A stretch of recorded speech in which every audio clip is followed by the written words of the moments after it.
ياسين والقرآن الحكيم إنك لمن المرسلين على صراط مستقيم تنزيل العزيز الرحيم لتنذر قوما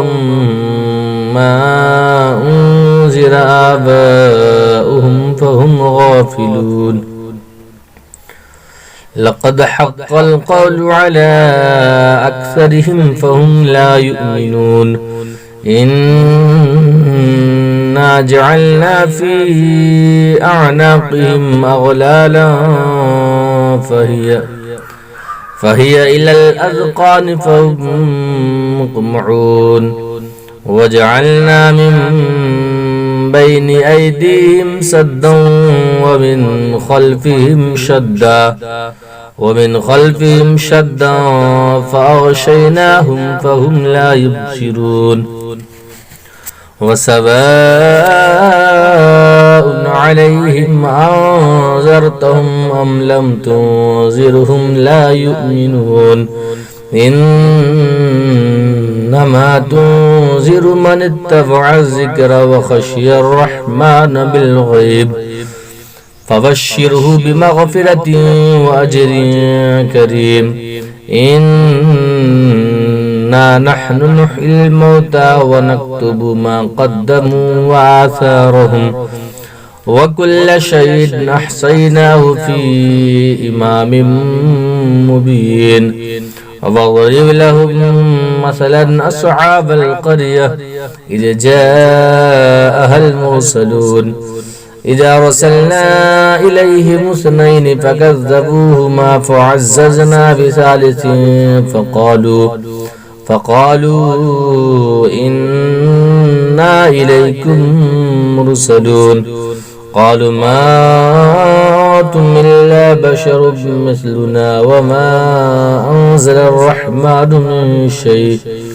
إن أنتم إلا تكذبون قالوا ربنا يعلم إنا إليكم لمرسلون وما علينا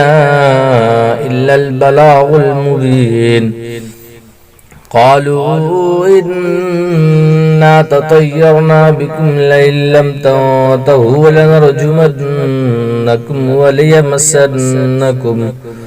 وليمسنكم منا عذاب أليم قالوا طائركم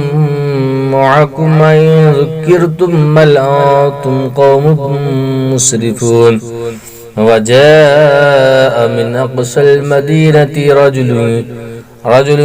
يسعى قال يا قوم اتبعوا المرسلين اتبعوا من لا يسألكم أجرا وهم مهتدون وما لي لا أعبد الذي فطرني وإليه ترجعون أتخذ من دونه آلهة إن يردني الرحمن بضر لا تغني عني شفاعتهم شيئا ولا ينقذون إني إذا لفي ضلال مبين إني آمنت بربكم فاسمعون قيل ادخل الجنة قال يا ليت قومي يعلمون بما غفر لي ربي وجعلني من المكرمين وما أنزلنا على قومه من بعده من جود من السماء وما كنا منزلين إن كانت إلا صيحة واحدة فإذا هم خامدون يا حسرة على العباد ما يأتيهم من رسول إلا كانوا به يستهزئون ألم يروا كم أهلكنا قبلهم من القرون أنهم إليهم لا يرجعون وإن كل لما جميع لدينا معذرون وآية لهم الأرض الميتة أحييناها وأخرجنا منها عبا فمنه يأكلون وجعلنا فيها جنات جنات من نخيل وعنب وفجرنا فيها من العيون ليأكلوا من ثمره وما عملته أيديهم أفلا يشكرون سبحان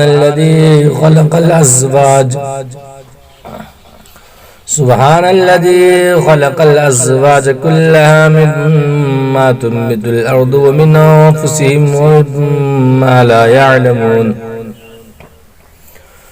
وآية لهم الليل نسلخ منه النهار فإذا هم مظلمون والشمس تجري لمستقر لها ذلك تقدير العزيز العليم والقمر قدرناه منازل حتى عاد كالأرجون القديم لا الشمس ينبغي لها أن تدرك القمر ولا الليل سابق النهار وكل في فلك يسبحون وآية لهم أنا حملنا زجاجتهم في الفلك المشحون وخلقنا لهم من مثله ما يركبون وإن نشأ نغرقهم فلا صريخ لهم ولا هم ينقذون إلا رحمة منا ومتاعا إلى حين وإذا قيل لهم اتقوا ما بين أيديكم وما خلفكم لعلكم ترحمون وما تأتيهم من آية من آيات ربهم إلا كانوا عنها معرضين وإذا قيل لهم انفقوا مما رزقكم الله قال الذين كفروا للذين آمنوا أنطعم من لو يشاء الله أطعمه إن أنتم إلا في ضلال مبين ويقولون متى هذا الوعد إن كنتم صادقين ما ينظرون إلا صيحة واحدة تأخذهم وهم يخصمون فلا يستطيعون توصية ولا إلى أهلهم يرجعون ونفخ في الصور فإذا هم من الأجداث إلى ربهم ينسلون قالوا يا ويلنا من بعثنا من مرقدنا هذا ما وعد الرحمن وصدق المرسلون إن كانت إلا صيحة واحدة فإذا هم جميع لدينا محضرون فاليوم لا تظلم نفس شيئا ولا تجزون إلا ما كنتم تعملون إن أصحاب الجنة اليوم في شغل فاكهون هم وأزواجهم في ظلال على الأرائك متكئون لهم فيها فاكهة ولهم ما يدعون سلام قولا من رب رحيم وامتازوا اليوم أيها المجرمون ألم أعهد إليكم يا بني آدم ألا تعبدوا الشيطان إنه لكم عدو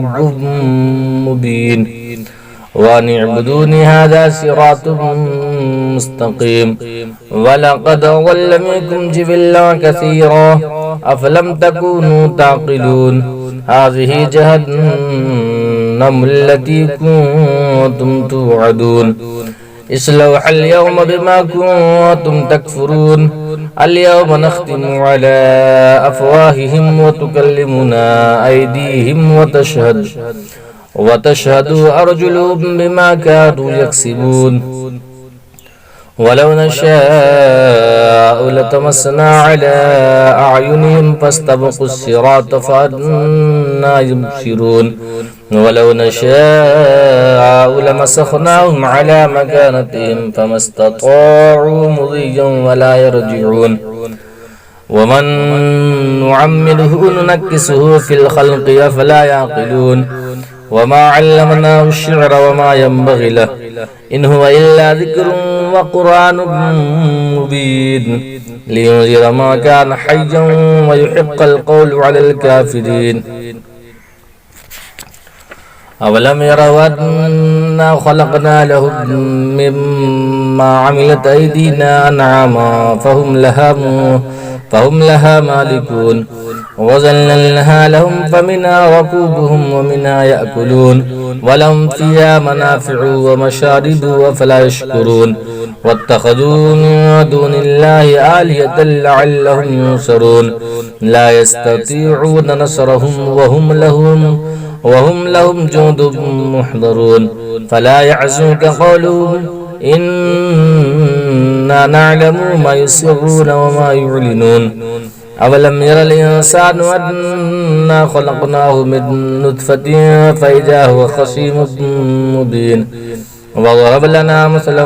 وَنَسِيَ خَلْقَهُ قَالَ مَن يُحْيِي الْعِظَامَ وَهِيَ رَمِيمٌ قُلْ يُحْيِي الَّذِي أَنشَأَهَا أَوَّلَ مَرَّةٍ وَهُوَ بِكُلِّ خَلْقٍ عَلِيمٌ الَّذِي جَعَلَ لَكُم مِّنَ الشَّجَرِ الْأَخْضَرِ نَارًا فَإِذَا أَنتُم مِّنْهُ تُوقِدُونَ أَفَلَيْسَ الَّذِي خَلَقَ السَّمَاوَاتِ وَالْأَرْضَ بِقَادِرٍ عَلَىٰ أَن يَخْلُقَ مِثْلَهُم بَلَىٰ وَهُوَ الْخَلَّاقُ الْعَلِيمُ إِنَّمَا أَمْرُهُ إِذَا أَرَادَ شَيْئًا أَن يَقُولَ لَهُ كُن فَيَكُونُ فَسُبْحَانَ الَّذِي بِيَدِهِ مَلَكُوتُ كُلِّ شَيْءٍ وَإِلَيْهِ